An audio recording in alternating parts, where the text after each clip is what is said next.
Namaste. Good morning, guys. Today, what I wanted to do with you guys is just a couple of quick videos on the last concept of gravity, which was the concepts of Kepler's laws, developed by Johannes Kepler in the 1600s. And what they deal with, what Johannes Kepler he was, among other things, an astronomer, and observed the motion of the planets and tried to chart it and stuff. And just to give you guys a bit of an appreciation, I mean, and that's part of being an educated person, is to understand like where this fits in history and what this has to do with modern life and things like that. Johannes Kepler, well, one, trying to understand the motion of the planets is a very, very difficult problem and has been for the human race for a long time, because it doesn't seem like we're on an actual planet. And what I mean by that is, all right, in the proverbial day before we were able to lift ourselves off this surface, it doesn't feel like the earth is moving. It doesn't look like the earth is moving. It feels like the earth is standing still, and it looks like the sun is moving across the sky. So in order to make the leap from the earth being still to the earth hurtling through space around the sun,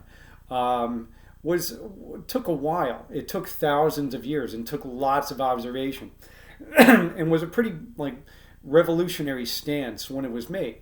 And then what Johannes Kepler did was to take that idea further, and he gave us our first ability to start predicting things about the motion of the planets.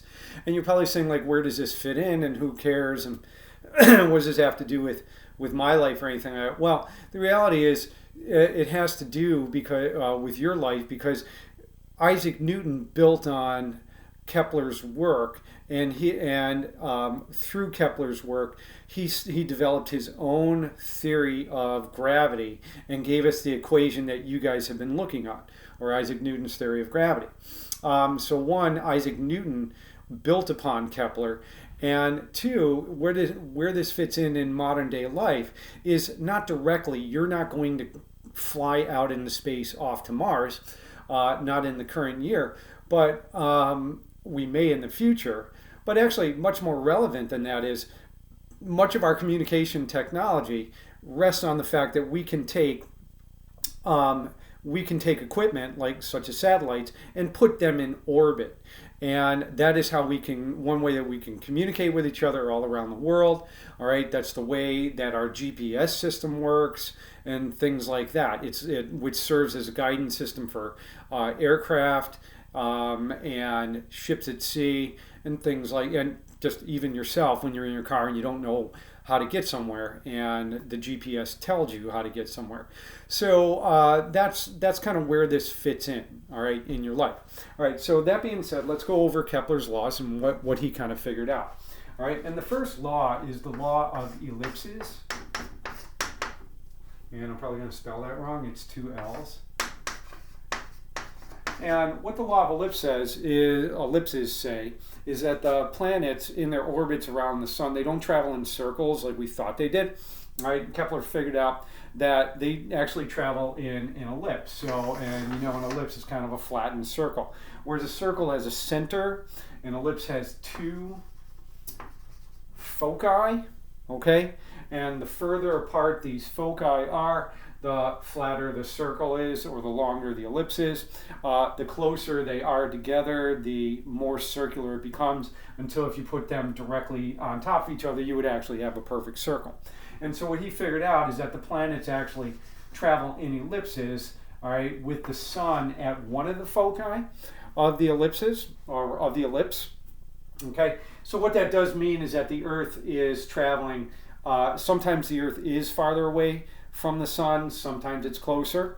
Okay, the reality is, though, even though the planets do travel in ellipses, they are really close to being circles. So one of the things I want to dispel is that even though the Earth travels in ellipse around the sun, I don't want you to think that this elliptical orbit is what causes winter and summer. It's not. Some people do think that, When the Earth is farther away, oh, that's when we have winter. When the Earth is closer, that's when we have summer. That's not what does it. What causes winter and summer is actually the tilt of the Earth, okay, or the fact that the Earth is rotating. If the sun is this way, the Earth is kind of rotating at an angle, okay, and that's actually what does cause winter and summer, okay. So it's not the ellipse effect. All right, so the first law is just the observation and the fact that all the planets travel in ellipses around the sun and not circles, okay. The second law is called equal areas, equal times, all right. And what that means, so it's the law of equal areas.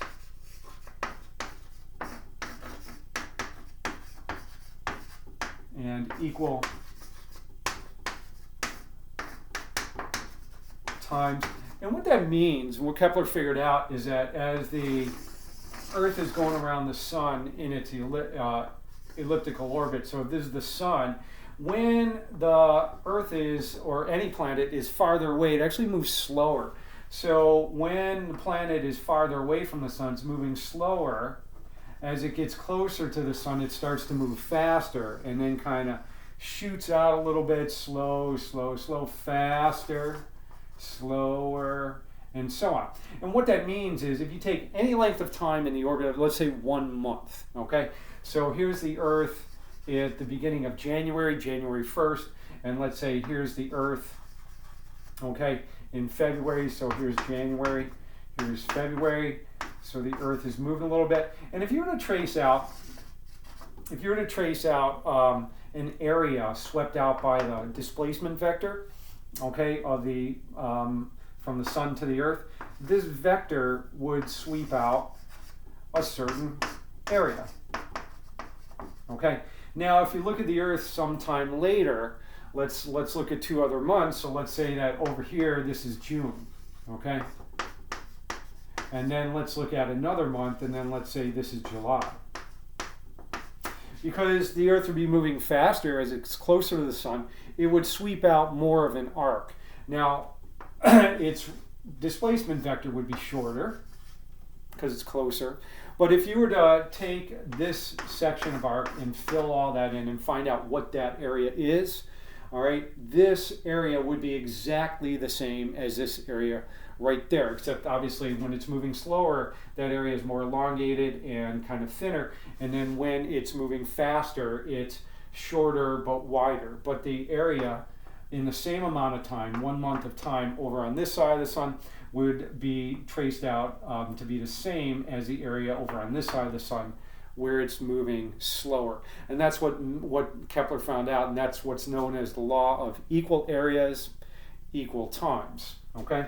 Now the third law is actually more mathematical, and how this guy figured this out, I have no idea. I don't even want to think about it, because it would involve hours and hours and hours of observation and tedious calculations, all right?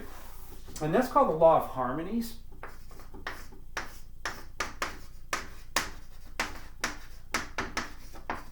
Why? Have no idea, all right?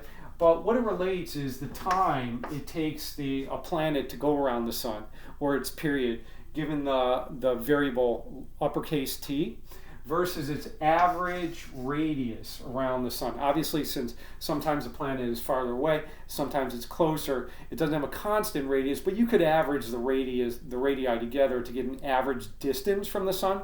Now, and the law looks like this, all right? What Kepler found out is that if you took all the planets, and this is what I mean, like, I don't know how this guy figured this out, and he figured out this ratio, that the square of the period over the cube of the average distance away is the same for every single planet, okay?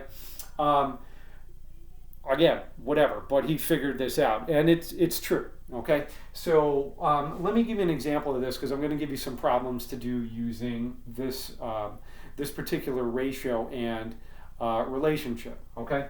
Now, when we measure time, we say you can use the period Yeah, actually, you could do the period in any time you want. Like 365 days is one period of rotation for the Earth. For Mars, it's like 600 and change, right? Mars is like 1.5 Earth years to go all the way around, something like that. So its period is longer. It's different. Saturn has a period of something like 35 years to go around the Sun once. Okay, but the easiest way to do it is with years. So if you do the period of the Earth is 1 year. And the way we measure the average distance away is in something called an AU. 1 AU is 93 million miles. 93 million miles is the average distance that the Earth is from the Sun at any given time. Okay? And so we, rather than use 93 million miles, because that's a big number and that's awkward to do calculations with, we just say that the average distance from the Earth to the Sun is 1 AU. Okay? And we use that distance to gauge how far the other planets are from the Sun. So for example, like Venus, which is closer to the Sun, is something like 0.8 AU away from the Sun. It's a bit closer than we are. Mars is something like 1.5 AU, all right, or 1.5 times the distance that the Earth is from the Sun. And so that's a good way to measure the distance that a planet is from the Sun in terms of AU rather than miles, right? It's just easier to do calculations with, okay? So for example, and we use the Earth where we are as our like baseline. So we say that the Earth has a period of 1 year and an average distance away of 1 AU. So if you would do this ratio t squared over r cubed for the Earth, it's just 1 squared divided by 1 cubed, which is all still the number 1. Okay. Now, what does that mean? That means all the other planets, all right, Mercury, Venus, Mars, Jupiter, Saturn, Uranus, and stuff, they're, even though they have different periods and they have different distances away, if you did the calculation with their numbers, you would still get the number 1 for every single planet. Okay, so for example, I'll do a quick problem in this, or using this concept with Mars that I worked out ahead of time. So, all right, so here's a typical Kepler's third law type of problem. All right, so let's say that Mars has a period of rotation of, I wrote it down, 1.88 years. So actually, I was a little bit wrong before. It's not 1.5, but it's closer. It takes Mars close to 2 Earth years to go around the Sun once. Okay. So as you would expect, because it's farther away. All right. And Mars has an average distance. Or actually, what we want to find out is okay, let's say, what is the average distance for Mars away from the Sun? So we don't know what that is, okay? But what we do know is the ratio of these things has to be 1 according to Kepler's third law. So t squared for Mars and r cubed for Mars, r cubed for Mars has to equal 1. So let's say I'm trying to find this. Okay, not too hard, all right, especially with a calculator.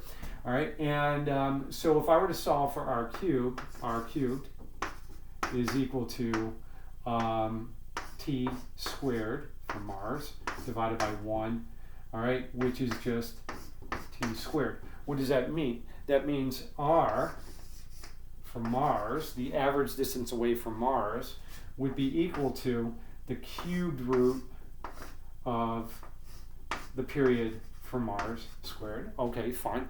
So that means it's the cubed root.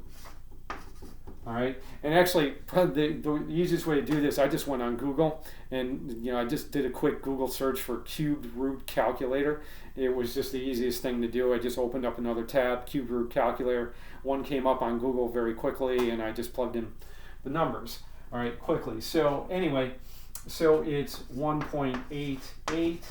You have to square that 1.88. and then take the cubed root of that. And let me give you a little more board space here by doing that. When you do that, you get that the average distance away from Mars is 1.52. I don't know why I'm taking it out to the third decimal, whatever, but I am. So Mars is a little bit further away, right? It turns out that the average distance from Mars is about 1.5 AU away from the Sun, okay? And that's a typical Kepler's third law type problem. I'm going to have you guys do some problems in this. They're not hard, okay? But it's kind of good to solidify Kepler's laws for you, okay? All right, okay, so there you have it. See me during my office hours with any questions that you have. Go us out.